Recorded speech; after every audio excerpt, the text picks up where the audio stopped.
All right. Mate, we've had a lot of questions about these bye weeks. Got round 13 coming up, and obviously we're all trying to get our teams together for round 13. A lot of Parramatta boys, Canberra boys, et cetera, et cetera. But I think it's just worthwhile going through the rules of these bye rounds because even as keen as we are, there were some rules that we didn't even realise until a couple of weeks ago, and I think we're about to tell people a few things that might blow them away, to be honest with you. So I might hand over to you to take us through it, mate. Yeah, so we had a good discussion around the bye period on the SC Playbook podcast last night. Jump in and have a listen to that. But to lay them out there, so the three major bye rounds being round 13, round 16 and round 19, there's no head-to-head for starters, which is a big one and one we forgot to allude to last night on the podcast. So those weeks, essentially Supercoaches are on the... Head-to-head Supercoaches are on the bye. So when you talk about bye planning, still significant for overall, but head-to-head players don't need to worry about it. So that's a major one. Second one, you get your best 13 scoring players in your squad. So if you have 17 players that week, which you probably won't because half the competition is on the bye, on those three major bye weeks, you'll only get your top 13 scorers, meaning, if you have 4 duds, sweet. So obviously that meaning as well that, for example, if you have your 17 and all of your CTWs bomb out and your bench kills it, you won't get your CTWs, you'll get your bench. So it includes your 4 guys there. So pick it, I imagine not many people will have the opportunity to pick a full 17. No. But pick your best bench players there, et cetera, like you normally would. So I actually like that change, to be honest with you. I think they're great changes. Yeah. Like, we see a lot of people lose interest in Supercoach over the bye period because the average Supercoach, they didn't plan well enough, didn't have time to. Like, there's a fair bit goes into it, and they either drop right down the overall rankings or they see themselves losing head-to-head weeks and they just drop out of interest. So it just really helps that out and keeps people playing the game for longer, which I think is fantastic.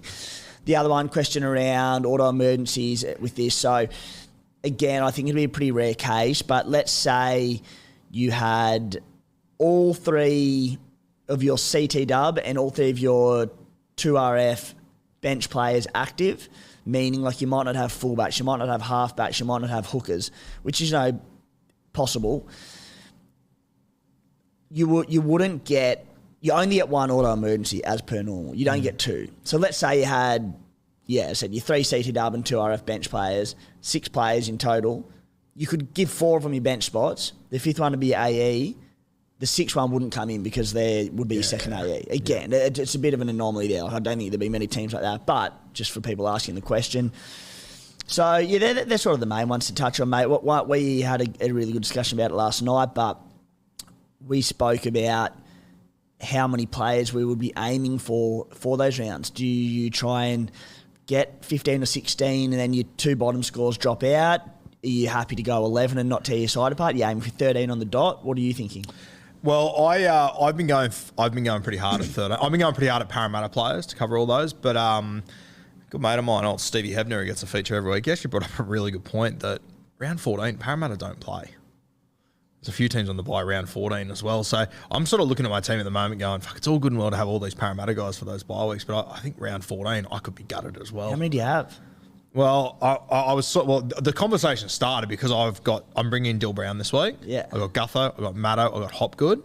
And then I said to him, I go, fuck, I'm probably looking at Sean Lane next week. I wouldn't do it. Because of the round 14 Definitely, thing? Yeah. Well, as soon as he said it, I went, no, that's a really good fucking shout. So, but you add in that, and then you add in Newcastle and Manly are also on the bye. Don't know if you own any players from those sides. Oh, Phoenix Crossland. The team's falling apart.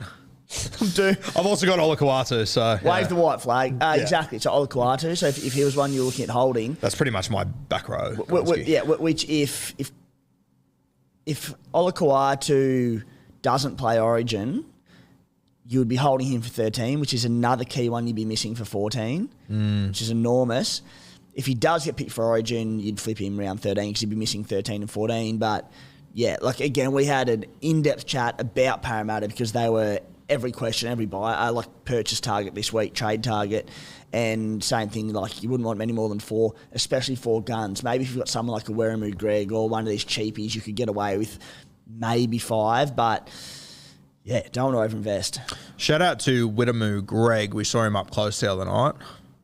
Good God. Big boy. Didn't miss breakfast. Yeah. He's a big bit of gear winner move. So, yeah, shout out to all those people that are playing head-to-head leagues and have traded in all your Parramatta players that didn't know head-to-head didn't matter for round 13. So, I'm sure you'll be pulling your hair out, which I think is hilarious. The other one I want to throw out there, which I know, the Supercoach app, it has got its occasional bed shit here and there. We love it for that reason. I'm very interested to see... And we know at times that foresight isn't the strong point of Supercoach. I'm very interested to see if you're going to be able to VC loophole in round 13. Is that player going to count as... This is something that I reckon there's a good chance that they might not have thought through. If I had to VC someone, I would be very fucking nervous if it was going to work or not. It strains my mind to think about. I don't even want to. Oh, it's so good. It's so good. It's going to happen too. The Thursday or Friday night's going to fucking brain it with 180 and we're all going to be sitting here Monday morning going, is it going to work or not? And I reckon Supercoach will be sitting there going, is it going to work or not? Yeah. I don't know. It'll work because it has to. But it could be ugly. I don't trust it. I don't trust it at all. It's all fun in Supercoach, so we love it. Mate, anything else on buys and all that sort of stuff? No, all good, mate. They're the rules around it, pretty straightforward. But as I said, between now and the end of round 20 when the buy period finishes, we'll be touching on them every week. So heaps of content around it from us, from SC Playbook, on the website. So we've got... The Spy's done an article in the podcast last night. We spoke about, our strategy around the buy period. We've got an article coming on site, which will be next week. The strategy one will be going up this week around strength of schedules around the buy period, the best and worst teams to target, all that sort of stuff. That'll be up next week, and that'll be a great discussion point next week on the podcast, but we'll be alluding to it a lot. Yeah, for the next few months. All right, now we have got premiership winning back rower and, of course, Australian Kangaroos winger T. Williams to present his deep dive for us today. Supercoach 101, buy low, sell high. What do you got for us? I had no idea where you're going. I could see it on your face, and I thoroughly enjoyed it. This isn't in the plan. Yep, so my deep dive this week is just not such it is a lesson. It's a lesson that I'm probably trying to reinforce to myself by saying it, and it's Supercoach 101, as you said. Buy low, sell high. Listen to Guru. Listen to Guru. Same Guru that brought in Tyrell Sloan last week. We'll talk about that soon. 100 soon. Tigers coming at you. Essentially, that is, first and foremost, what Supercoach is about. Buy low, sell high. The exceptions to buy low, sell high are basically... your out-and-out guns with the massive ceilings that you want to hold probably for the season or give or take buy period. Nathan Cleary, Nico Hines, a fit and firing Tom Trbojevic, But, and it's buy low, sell high, but also not letting emotion take over. And I saw someone mention that in reference to this week, the man of the moment is Reece Walsh, who he peaked at a bit over 800K. He's had 2 down weeks in a row that I think we all saw coming. We all knew that as good as he was going, the low scores were coming. Now, I was really tempted to sell a few weeks back, but I think there was other areas of my side that I was focusing on. I was like, you know what? Reece Walsh is killing it. He's pumping out 90s and tons. Why would I sell him? But at the same time, I was like, I'd never really thought he was a season-long keeper. So could have cashed him in at 800K, over 800K, and now he's just dropped about 60-odd K last week, 156 break even, likely to plummet more cash. Before you know it, he could be 600K and you've missed 200 grand. So it's just about not getting caught up in the emotion of, he's going good, why would I trade him? It's no, do I think this bloke's a keeper? And again, Reece Walsh is a slightly different example because he may give us round 13 coverage. If he didn't, he would have been out of my side 2 weeks ago. But you've just got to never forget when these blokes go on good runs. You could even look at someone like Latrell Mitchell this week. Now, if you took Origin out of it, you'd be like a set and forget, hold the whole season. But what's he, 950 or something K at the moment. Origin looming. He's probably going to be a sell before then. He's one you could sit there and potentially go, do I cash him out now for all of this? He's got a tough game this week. Now, Latrell's probably a bit more of as an exception because he's so damn good. But don't be afraid to sell these guns at top dollar, and we'll get to Nathan Cleary soon, and you think about doing similar. What do you reckon? Yeah, no, I completely agree. I think it's a lesson that we easily forget. And you remember it as soon as it fucks you. I think Reece Walsh is a really interesting one. Like, you look at him at the moment.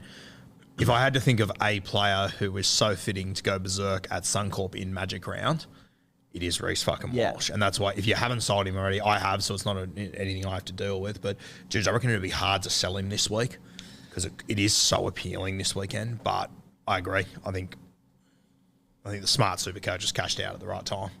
Yeah, absolutely they did. And look, there are different examples. He could have come out and gone ton again the last few weeks, but he had the tough draw. He'd certainly peaked in price. Yeah. So in hindsight's a great thing, and you won't get all these right because it is so hard to sell someone when they're on fire. Like, you sit there and go, why would I? Well, then he's not a keeper. Yeah. Sorry, he's probably not a keeper. And this is what, like, 4 weeks ago I sat here with you and said, I think I'm going to sell Reece Walsh. I just think he's got 30s in him to come. And he ended up getting another 100 that week and the week after, which I held him for, thankfully. I held on, but then went, okay, now's the time to move him on because, I mean, mate, he was scoring really well at the start of the season, but fuck me, he was doing a lot for it. He was doing a lot of attacking plays to get those scores. Like, if Teddy or Latrell was having those games, you're probably looking at 140, 150 there realistically. Yeah. And it doesn't necessarily have to be the player going bonkers and hitting 800, 850K. It can be a mid-ranger who you picked up at 354 who gets to 600K and you go, you know what, they're going good, but they're at their peak. They're not doing much more than this, and there's every chance they could punch out 30s and drop 150K.